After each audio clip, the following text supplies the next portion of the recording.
Hello everyone, welcome back to my channel. Hi, my name is Punya and first of all, so sorry for being inconsistent on YouTube. उसके पीछे कई सारी वजह है and you can relate as well कि मेरा SBI clerk का paper था तो उधर मतलब 2-3 दिन मेरा ट्रैवलिंग में बीत गया और फिर मेरा इधर फिर से SBI PO प्रीलिम्स का पेपर है, देन उसके बाद SBI क्लर्क मेंस का, क्योंकि मैंने 84 अटेम्प्ट्स किए हैं और आई थिंक मेरी एक्यूरेसी बहुत ज़्यादा अच्छी है उसमें, तो मेरा प्रीलिम्स क्लियर हो जाएगा। और अगर आपका भी किसी शिफ्ट में 65 प्लस में अटेम्प्ट है in any of the shift with 99-98% accuracy, then you have to prepare for the SBI clerk mains as well, क्योंकि इट्स हाई टाइम और यही टाइम है, क्योंकि फिर आपको रिजल्ट के बाद बिल्कुल भी टाइम नहीं बचने वाला है और इतना भी टाइम नहीं मिलता है रिजल्ट के बाद कि आप रिटेन कर पाओ, आप रिविजन कर पाओ।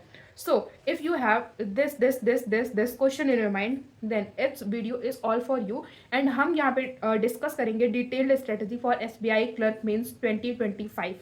So without a further ado, let's get dive into the video। जैसे ही आप प्रीलिम्स के बाद मेंस पे स्विच करते हो तो एकदम से आपके पास बहुत सारे रैंडम क्वेश्चंस होते हैं जो बहुत जेन्युइन होते हैं, जैसे कि सेक्शनल टाइमिंग को हम कैसे मैनेज कर सकते हैं, गुड स्कोर क्या हो सकता है, हाउ टू अटेम्प्ट, और पेपर में सबसे पहले क्या ओपन होता है, कौन सा सब्जेक्ट हमें प्रायोरिटाइज करना चाहिए और कौन से सब्जेक्ट को हमें किस तरीके से पढ़ना चाहिए। तो all of your queries I will answer here. So section wise बात करते हैं। सबसे पहले हम बात करते हैं जीए की, क्योंकि जीए आप अगर SBI क्लर्क मेंस का पेपर देने जाओगे तो शायद जो सबसे पहला इंटरफेस ओपन होता है वो होता है जीए का। इसमें आपके 50 क्वेश्चन आते हैं for 50 marks each. That means कि अगर आपने जीए में अच्छी कमांड बना ली, लाइक अगर आपने 30 क्वेश्चन भी कर लिए या 25 क्वेश्चन भी एक्यूरेट कर लिए, तो आपने 25 क्वेश्चन बना लिए अपने। बेसिकली जीए में आपको पढ़ना ही पढ़ना पड़ेगा और वो याद कर करके पढ़ना पड़ेगा। तो जीए अगर हम करंट टाइम की बात करें तो जीए में 1 लीनियर्स तो पूछता ही नहीं बैंक्स में। बहुत अच्छा खासा वास्ट सिलेबस हो गया है और इतनी सारी चीज़ें हैं ना आपको पढ़ने को। एक तो 2 कैटेगरी के बच्चे होंगे, एक तो वो जिन्होंने स्टार्टिंग से लाइक जनवरी फरवरी से इस पेपर को टारगेट किया होगा और वो तब से जीए पढ़ते आ रहे हैं, उनके लिए थोड़ा सा प्लस पॉइंट है। बट एक ऐसे बच्चे होंगे जो अभी प्रीलिम्स का पेपर देने के बाद कन्फ्यूज थे कि अब क्या करूँ, बट उनके अटेम्प्ट अच्छे हो गए तो आपको मेंस तो देना ही देना है। तो अब आपने जीए कुछ भी नहीं पढ़ रखा है, हम दोनों की ही बात करेंगे।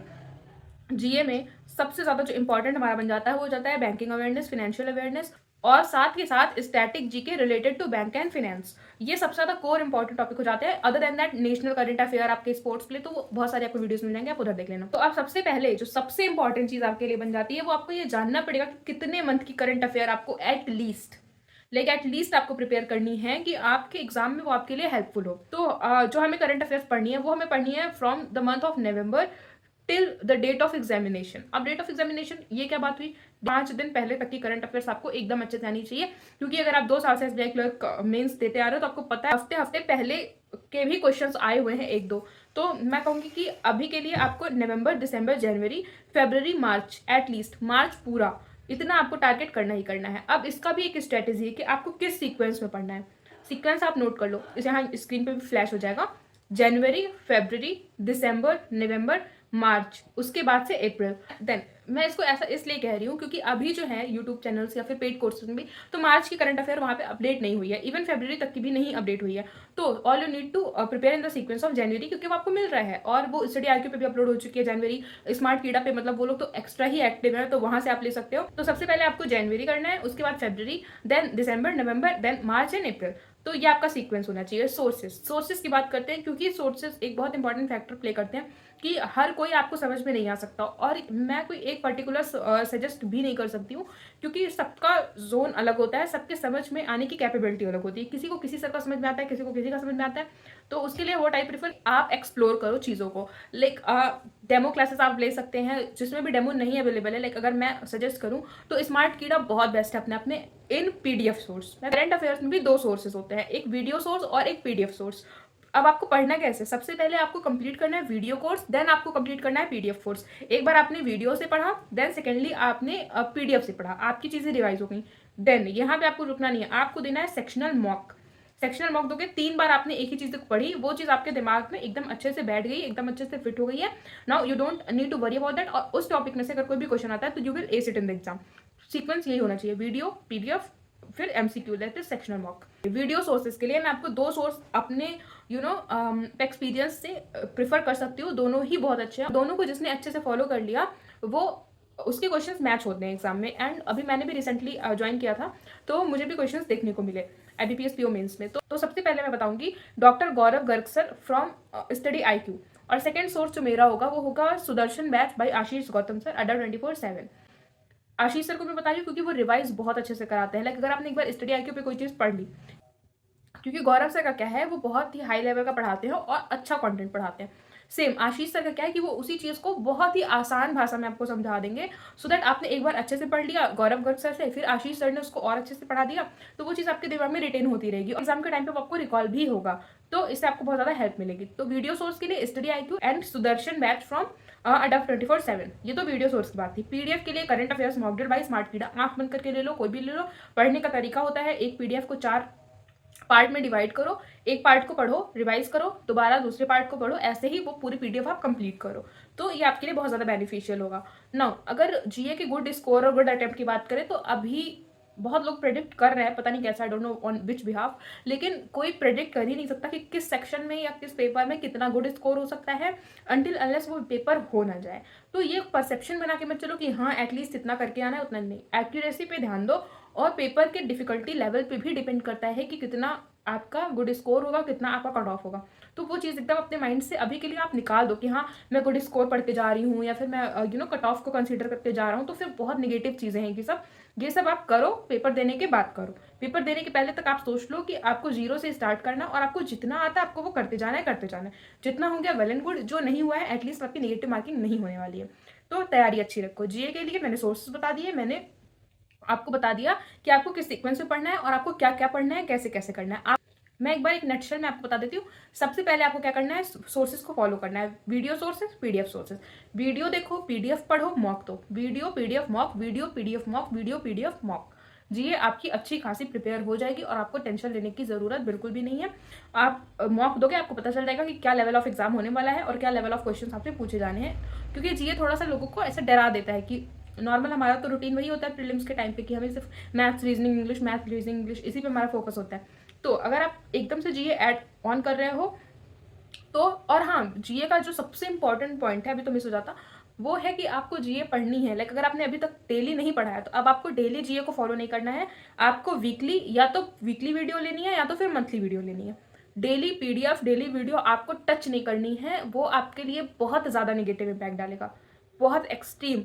सबसे सबसे पहली चीज़ कि आपको वीकली, मतलब व्हाट आई प्रेफर कि वीकली, जो वीकली पीडीएफ आती है, वीकली वीडियोस आती हैं, वो आप फॉलो करो। क्योंकि स्टडी आईक्यू का क्या है कि वो 2 पार्ट का वीडियो होता है उनका, और 2 पार्ट होता है बैंकिंग अवेयरनेस में, 2 पार्ट होता है उनका जो नेशनल करंट अफेयर का होता है। वो चारों वीडियोस आप खत्म करो, उसका अटैच्ड पीडीएफ होता है, वहाँ से भी पढ़ सकते हो, या PDF of current affair mock drill by smart Keeda, वहाँ से पढ़ सकते हो, या फिर आशीष सर का पढ़ सकते हो। बेसिकली कोई वीकली या मंथली अपनी कन्वीनियंस के हिसाब से पढ़ना है, पीडीएफ उठानी है, उसी का वीडियो देखना है आपको, उसी का पीडीएफ लगाना है और मॉक आपको लगाते जाना है। जीए आपकी कंप्लीट हो जाएगी, जीए में आपको कोई भी प्रॉब्लम नहीं आएगी। Now if we talk about the second subject, that is English. English में आपको कुछ भी नया नहीं करना है, जो आप प्रीलिम्स के लिए करते आ रहे हो वही आपको मेंस के लिए करना है, बस थोड़ा सा अपना लेवल को इंक्रीज करना है। और वो लेवल इंक्रीज कहाँ से होगा, आपको कुछ जो सबसे आसान तरीका है मैं बता रही हूँ, आपको देना है मॉक, फुल लेंथ का मॉक देना है और सेक्शनल मॉक देना है इंग्लिश का, और करना है उसका एनालिसिस। मॉक का एनालिसिस करो, मॉक को दो।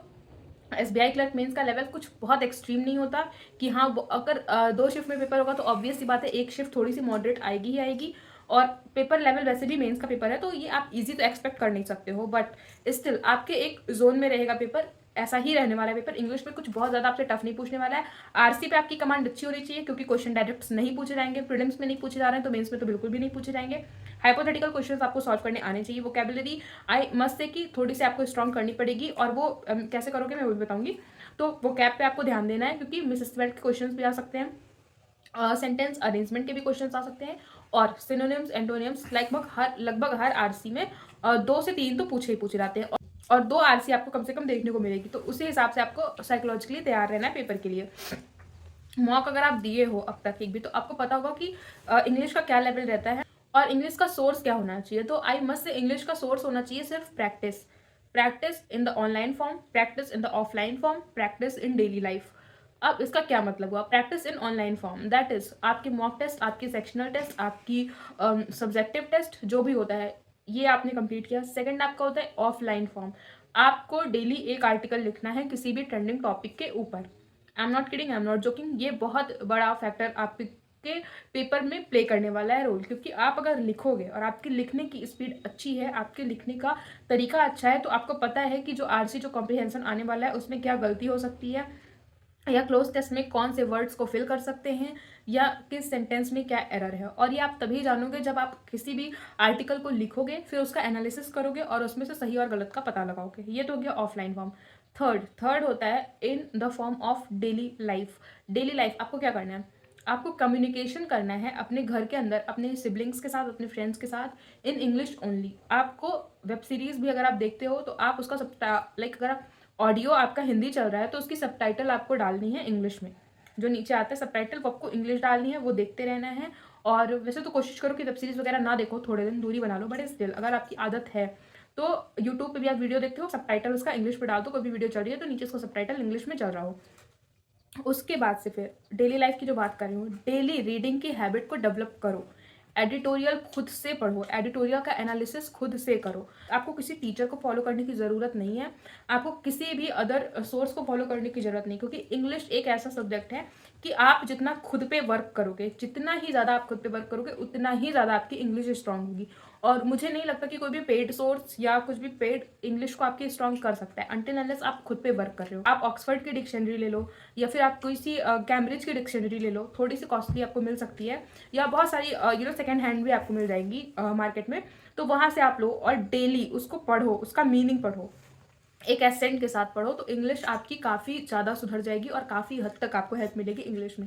बावजूद इसके अगर आप चाह रहे हो कि हाँ आप कोई सोर्स बता दो कि हम उन सोर्स को फॉलो करें, आपकी इंग्लिश पहले से स्ट्रांग है बट उसको थोड़े से और पुश की ज़रूरत है, just for the sake of this mains paper, तो निमिषा मैम को आप सब लोग जान रहे हो, निमिषा मैम का पेड परफेक्शन बैच है, उसमें एनरोल करा ही चुके होंगे काफ़ी बच्चे। जिन्होंने नहीं कराया है वो भी करा ले, तो वो बहुत ज़्यादा हेल्पफुल आपको लगेगा सेशन। उसके बाद से द अल्फा बैंकर हमारे भैया है, वो सुबह सुबह एडिटोरियल एनालिसिस करते हैं और काफ़ी अच्छे अच्छे एडिटोरियल लेकर आते हैं। लाइक छोटे मोटे न्यूज़पेपर से नहीं, उनका भी अच्छा अच्छा न्यूज़पेपर से आता है। Like economic express, Indian express, the Hindus का अच्छा अच्छा एडिटोरियल वो कराते हैं और एग्जाम के लिए एप्ट होता है, मुझे ऐसा लगता है पर्सनली, क्योंकि मैं डेली तो नहीं फॉलो कर पाती हूँ बट वीकली में 2-3 ऐसे देख लेती हूँ, तो मुझे बहुत ज़्यादा हेल्प मिल जाती है। तो अगर आपको सोर्सेज फॉलो करने हैं तो आप ये दोनों फॉलो कर सकते हो।